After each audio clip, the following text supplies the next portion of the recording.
এখন প্রশ্ন হতে পারে, পার্বতী দেবী হরিব্রত সাধন করে পুত্র লাভ করলেন শ্রীহরির কৃপাতে, এমন পুত্রের মুণ্ডুচ্ছেদ হলো কেন? আবার গজমুণ্ডু বা হলো কেন? তার উত্তর, পরম শিবভক্ত মালি সুমালি কোনো কারণবশত সূর্য মালি সুমালিকে শাপ দেন। তাই ক্রোধ হলো শঙ্করের। ত্রিশূলের প্রহারে রথ থেকে ধুলোয় পড়ে গেলেন সূর্য।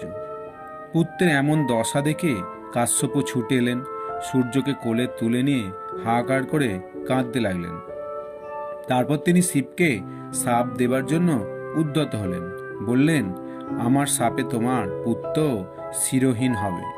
কাশ্যপের শাপ শুনে শিব খুব রেগে গেলেন, কিন্তু তারপর চিন্তা করলেন সূর্য ছাড়া জগৎ অন্ধকার।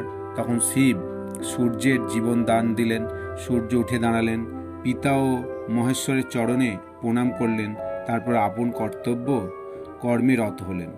গণেশের হস্তিমুণ্ড হওয়ার কারণ এই যে একদিন মহামণি দুর্বাসা শ্রীহরির দেয়া একটি পরাজাত মালা নিয়ে স্বর্গে গেলেন।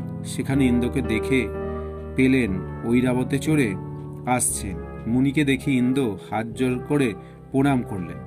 মহামণি দুর্বাসা হরিদত্ত পারিজাত মালা নিয়ে আশীর্বাদ করলেন, কিন্তু ইন্দ্র অবজ্ঞা ভরে সেই মালাখানি ঐরাবতের মাথায় ফেলে দিলেন। হাতির মাথায় মালা অপূর্ব দেখায়। ইন্দ্রের এমন আচরণ দেখে দুর্বাসা খুব ক্ষুব্ধ হলেন। ইন্দ্রকে অভিশাপ দিলেন, লক্ষ্মী ভ্রষ্ট হবে তুই অবশ্যই, আর যার শিরে দিলি এই মালা আমার শাপেতে তার কাটা যাবে গলা। কিন্তু হরি প্রদত্ত এই পারিজাত মালা, তাই ওই ছিন্ন শির হবে সর্বপূজা।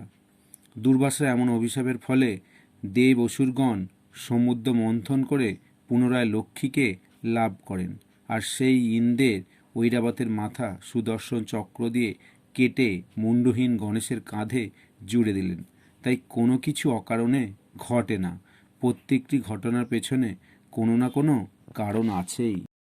আরও নতুন কোনো পৌরাণিক কাহিনী সম্পর্কে জানতে চ্যানেলটিকে অবশ্যই সাবস্ক্রাইব করুন। ভালো থাকবেন, সুস্থ থাকবেন। নমস্কার।